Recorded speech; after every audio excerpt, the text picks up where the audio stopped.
Halo lagi, selamat datang kembali di pembahasan kita. Halo. Nah, hari ini kita mau bedah sesuatu yang seru banget.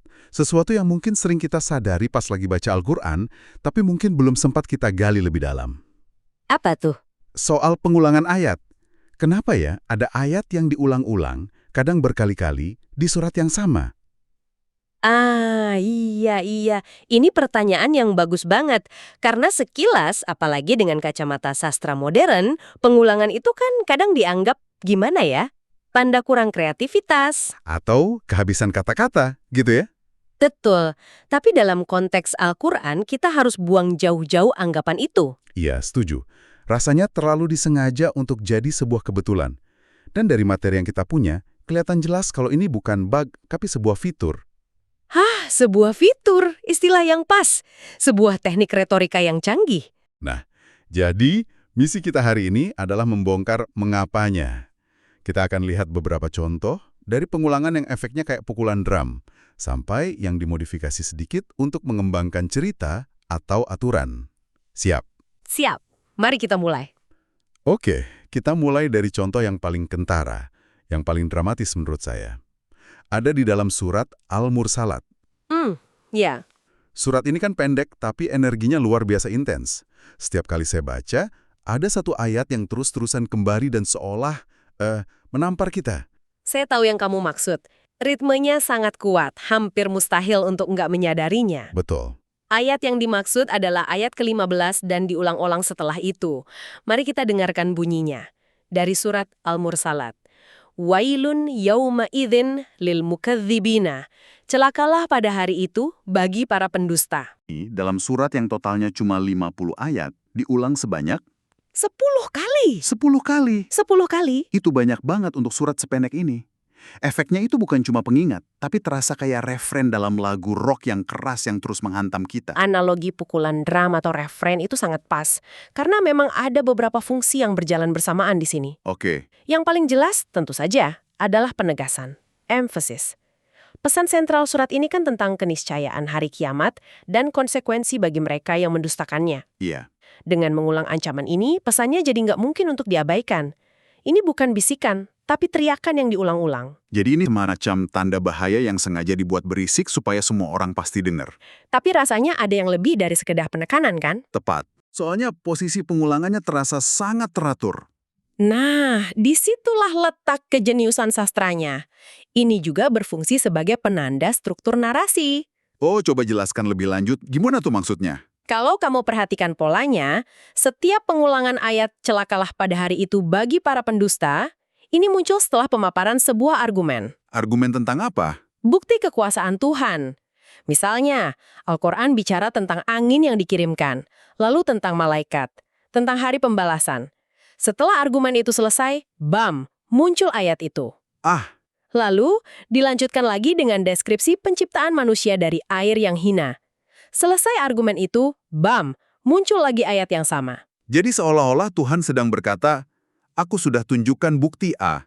Mengingat ini celakalah mereka yang masih mendustakan. Begitu. Persis. Lalu, aku tunjukkan bukti B. Mengingat ini, celakalah mereka yang masih mendustakan. Setiap argumen ditutup dengan stempel kesimpulan yang sama. Ah, jadi ini seperti tanda baca sastra yang sangat kuat. Setiap paragraf argumen ditutup dengan titik yang sama. Tapi titiknya ini berupa peringatan keras. Benar sekali. Dan jangan lupakan satu lapis lagi. Dampak psikologisnya dalam tradisi lisan. Tradisi lisan. Oke. Bayangin deh, kita bukan membaca ini dari buku dalam keheningan. Kita adalah masyarakat Arab abad ke-7, duduk mendengarkan ini dibacakan dengan lantang. Iya. Dalam budaya lisan, pengulangan itu kunci. Ia membantu daya ingat dan menanamkan pesan langsung ke hati. Ritme yang diciptakan ini bikin pesannya bergema. Ini mengubah cara pandang saya sepenuhnya. Yang tadinya mungkin terasa repetitif, sekarang jadi kayak komposisi musik yang disengaja. Tepat. Oke, itu tadi pengulangannya yang identik, persis sama. Tapi aku jadi kepikiran, ada nggak sih contoh di mana pengulangannya itu sengaja diubah sedikit? Ada, tentu saja. Jadi justru perbedaannya itu yang membawa makna baru. Pertanyaan bagus sekali. Dan ini membawa kita ke tingkat kerumitan sastra yang berbeda. Contoh terbaiknya ada di surat Al-Anfal. Al-Anfal, yang banyak membahas soal pertempuran ya. Betul. Di sini kita akan lihat bagaimana pengulangan dengan variasi dipakai untuk menunjukkan sebuah perkembangan, atau bahkan perubahan hukum. Oke, konteksnya pertempuran. Pasti situasinya tegang. Sangat. Saat itu kan komunitas muslim seringkali kalah jumlah. Jadi ayat-ayat ini turun untuk memberi semangat sekaligus panduan.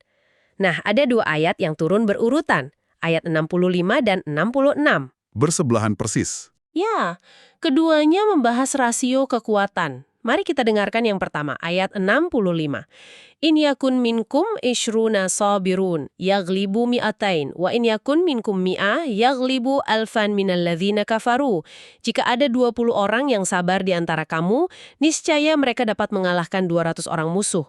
Dan jika ada 100 orang yang sabar di antaramu, mereka dapat mengalahkan 1000 daripada orang-orang kafir.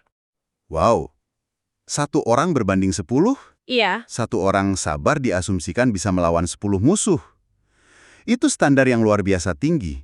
Tekanan mentalnya pasti berat banget buat para prajurit saat itu. Betul sekali, itu standar ideal yang dicanangkan.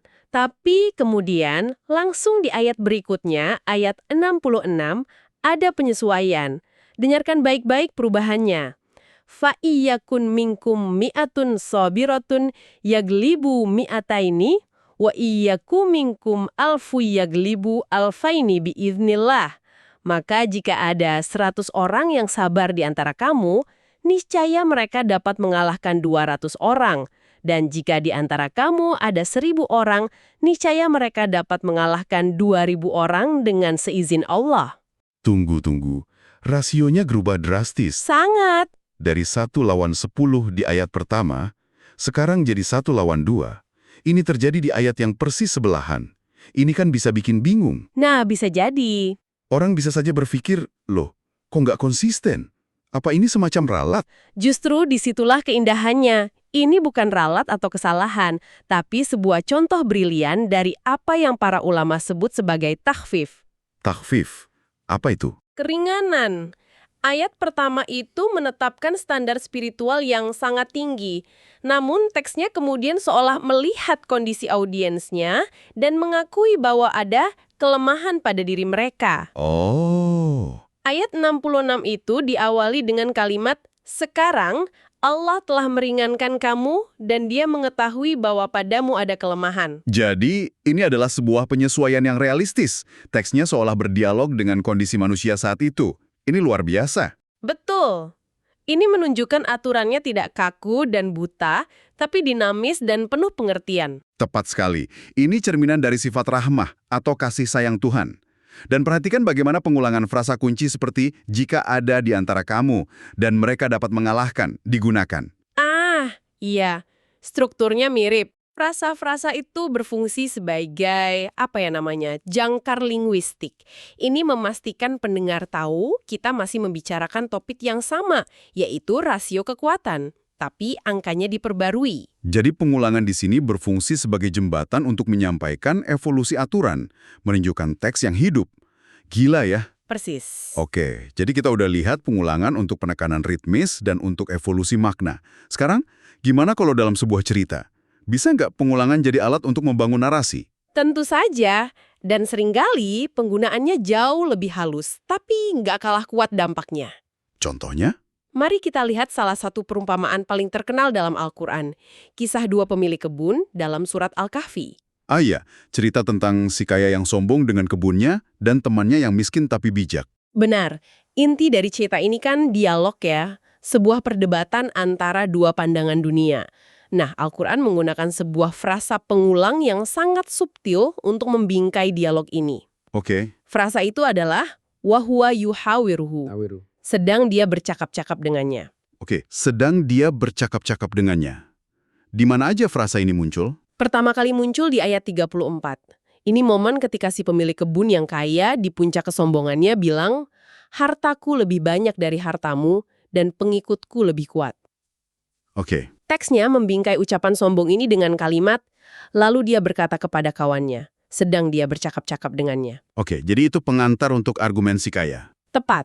Lalu, 3 ayat kemudian di ayat 37, giliran temannya yang bijak untuk menjawab.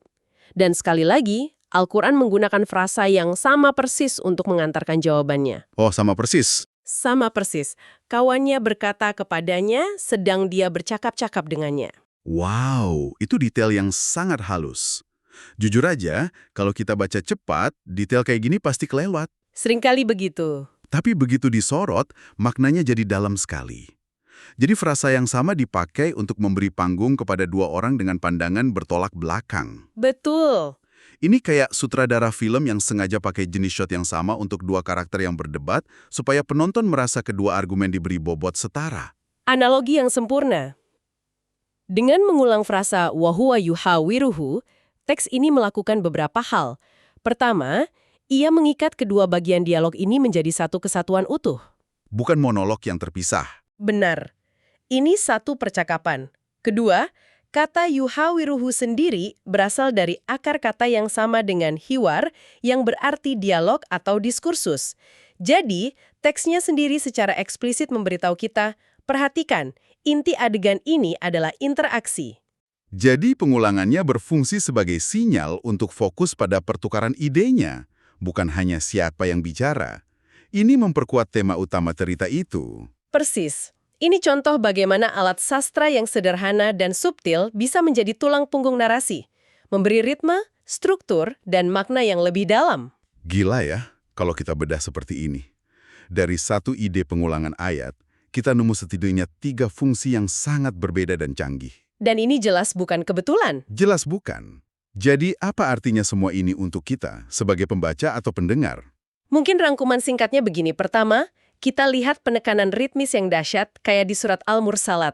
Yang seperti genderang perang itu. Betul, dirancang untuk menanamkan pesan inti secara emosional dan psikologis. Oke, lalu yang kedua kita lihat evolusi makna. Di surat Al-Anfal, pengulangan dengan sedikit modifikasi justru jadi cara untuk menunjukkan perubahan, keringanan, dan dinamika aturan. Menunjukkan sebuah teks yang responsif. Tepat. Dan yang ketiga, kita menemukan fungsinya sebagai struktur narasi yang halus, seperti dalam kisah di surat Al-Kahfi. Di mana frasa yang diulang jadi penanda panggung yang membingkai dialog? Iya, menyoroti interaksi antar karakter dan memperkuat tema utama cerita. 3 fungsi yang sangat berbeda, semua pakai teknik yang sama. Ini benar-benar menunjukkan kedalaman sastra dari teks ini.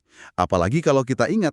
Kalau kita ingat, ini adalah teks dari tradisi lisan. Nah, itu dia poin kuncinya. Dalam budaya di mana informasi lebih banyak didengar daripada dibaca, pengulangan bukan cuma hiasan tapi alat vital.